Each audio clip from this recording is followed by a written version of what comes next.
Hey guys, it's Emily and welcome back to my channel. Thank you so much for being here. I have a makeup tutorial for you today, as you can probably tell by the title of this video. I haven't put up a makeup tutorial in way too long, so it's about time, and I love the way that this turned out. This look is sort of pumpkin spice inspired, and I thought it would be great for Thanksgiving, so the goal is to get it up before Thanksgiving, so fingers crossed. I used a lot of rich, warm tones, as I'm sure you can tell. I used some mustard tones and some rich raspberries and some oranges and some like really deep burgundy colors, and then I paired it with this beautiful matte lip. On a completely random note, I just wanted to share the nail polish that I'm currently wearing with you guys. It is by the brand Zoya, and it's in the shade Terra. This color is so beautiful. It is a very rich eggplant type color, and it is just so yummy, and I actually think it looks beautiful with this makeup look that I'm wearing. I don't know, I think that the warm tones are a great contrast to these deep purple nails. I used to talk about my nail polishes all the time on my channel, and I think I need to start doing that again because I paint my nails every week and I love to try out different colors and different formulas, and so far, by far, the best nail polish that I've ever tried is Zoya polish. If you haven't tried out Zoya polishes before, then I think that this is a great color to try out, and you can find them online at zoya.com as well as most drugstores. At least drugstores around me, I seem to find them no problem. Here is an up-close shot of my nails with the polish. So this color, oh my gosh, it's so rich and delicious. It looks maybe a half shade lighter in the bottle than it does on my nails, but I think it's pretty true to color. So yummy. I hope you guys enjoyed this tutorial, and let's just jump right to it. The first product that I'm using is the Tarte Poreless Mattifying Primer. I purchased this maybe a little bit over a month ago, and I have been using it every single day since then because it has beat out all of my other pore filling primers. It is so awesome, and I love it. I'm creating a foundation cocktail today, and I'm using the Born This Way by Too Faced foundation in the shade Light Beige, along with the Wet n Wild Photo Focus foundation in the shade Buff Bisque, and I'm also putting in just one single drop of the Cover FX Custom Enhancer drops in the shade Moonlight. I'm trying to create a very, very thin layer of foundation here. I want it to look just like my skin, just a little bit more flawless. So I'm really buffing out the product and trying to make it look very soft, seamless, and lightweight. And I think I've accomplished that. So I used a flat top kabuki to really, really work the product into the skin. And then I'm using my beauty blender just to kind of put a little bit more product over my blemishes. Then I'm going to be mixing some of my Tarte Shape Tape concealer in the shade Light along with the rest of the foundation that's on my hand, so I can just lighten it just a tiny smidge and also keep a really smooth and lightweight consistency for the concealer. This concealer is awesome. I really, really, really love it, but it is so heavy and I just don't like to put too much under my eyes. So I'm just doing the absolute smallest amount that I possibly can, and I think it actually looks really beautiful. You can tell that it's a little bit lighter than my foundation, but not too stark. It looks very natural in my opinion, and it makes a big difference. So as you can see, I'm obviously using a concealer brush first to just lightly apply the product, and then I am blending it out with a beauty blender. Then I'm also going to use that same concealer concoction down the center of my face, so in the center of the forehead, down the nose, the cupid's bow, as well as the chin. And I'm just gonna buff that out with the blender. I'm going to set my under eyes first using this Kat Von D Lock-It Translucent Setting Powder. I'm just using a smaller brush so I can get in the little nooks and crannies that I want to here. But I'm going to apply this over my entire face really, really lightly with a big face powder brush right here. Just swirling that on really softly. I want to keep my skin looking luminous and fresh, so not too much. I'm going to warm up my complexion by using this Tarte Park Ave Princess Amazonian Clay Waterproof Bronzer. It has a very slight golden sheen to it. It's not chunky glitter at all. It is just so beautiful and gives the face a little bit of shape and dimension.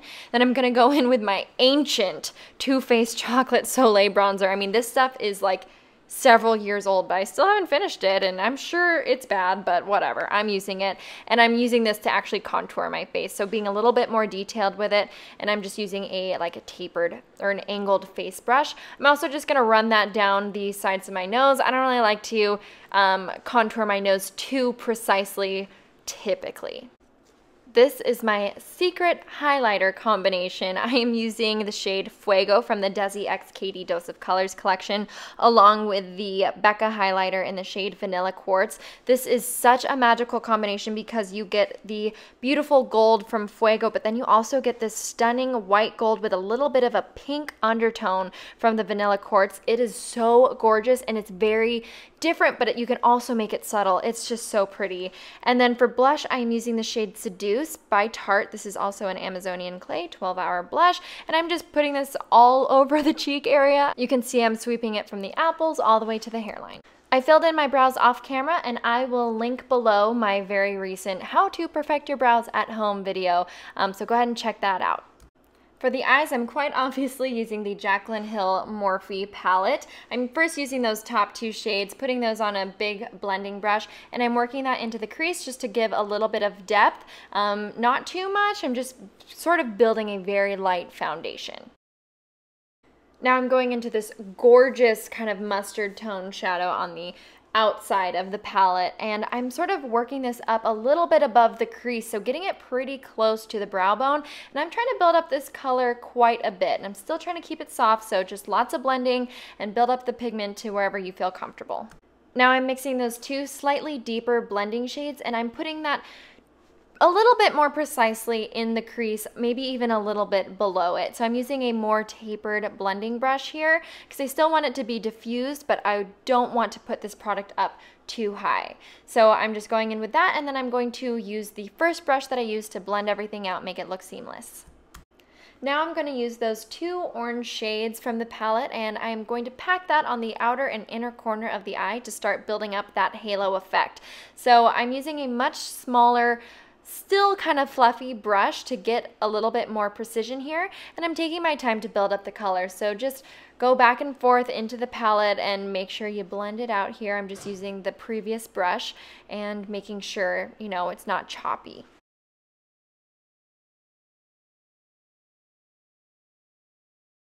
I'm doing the same thing on the other side. Side note, I totally think that this color reminds me of Flamin' Hot Cheetos, and now I really want some. All right, I'm just gonna go back in and make sure that both eyes are even and have an equal amount of pigment, and just keep blending. You know the drill. We're gonna start to create a layered look, and so I'm using this beautiful sort of raspberry plummy shade from the palette, and I'm building that up a little bit more into the outer and inner corner as well as the crease to give it a little bit more depth and make my eyes look a little bit deeper. I'm going to use this shade in the upper right hand corner of the palette and spray my brush from a very far distance with a little setting spray, and I'm just going to pack that onto the center of the lid, trying to keep it pretty focused just above the colored part of my eye, so the iris. Forgot the name of that for a second. Anyway, then I'm just going to blend that out a little bit and use my fingers, use a brush from before just to make sure it's softly diffused but also kept in the same place. I hope that makes a little sense. I think visually you can see. I want to deepen up the corners a little bit more, so I'm going to go into this deeper brown shade from the palette, and even with more precision, just very, very lightly going in there with this color. And of course, more blending. And at this point, I don't have any extra product on my brush. I'm just using residual shadow from before. I want to intensify the fieriness of this eye look, so I'm going back into this rich orangey color, and I'm bringing that up a little bit higher into my crease. That way you can see that color a little bit more. Then I'm going to work this darker brown shade into the lower lash line with a very, very flat and precise brush. So I'm just really wiggling it into the lash line. And then I'm going to be mixing those two shades here on a small tapered brush, and I'm just going to start diffusing that lightly.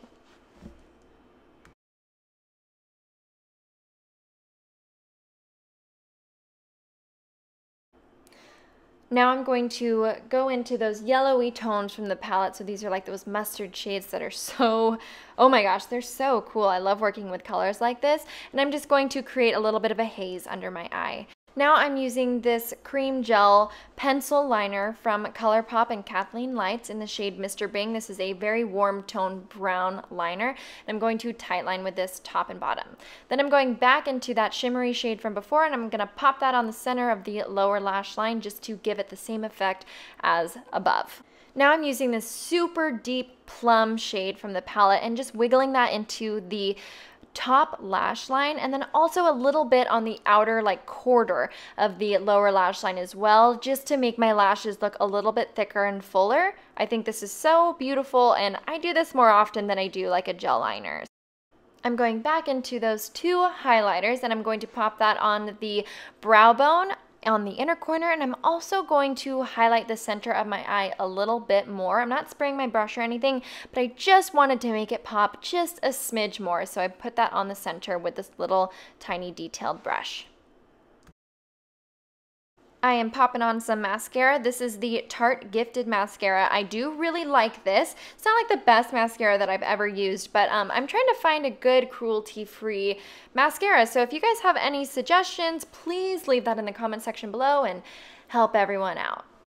For lips, I'm mixing these two gorgeous shades from Ofra and Kathleen Lights. The orangest shade is in the shade Miami Fever, and then the deeper raspberry one is in the shade Havana Nights.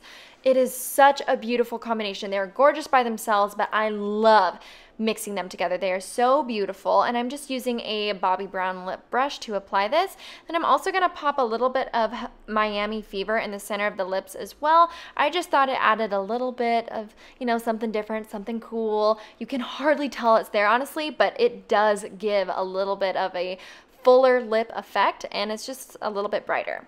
Now I'm going to set everything using the Milani Make It Last setting spray. You can pick this up from the drugstore, and I like it. It's pretty good. And voila, that is the final look, you guys. Thank you so much for watching. I hope you have a wonderful holiday.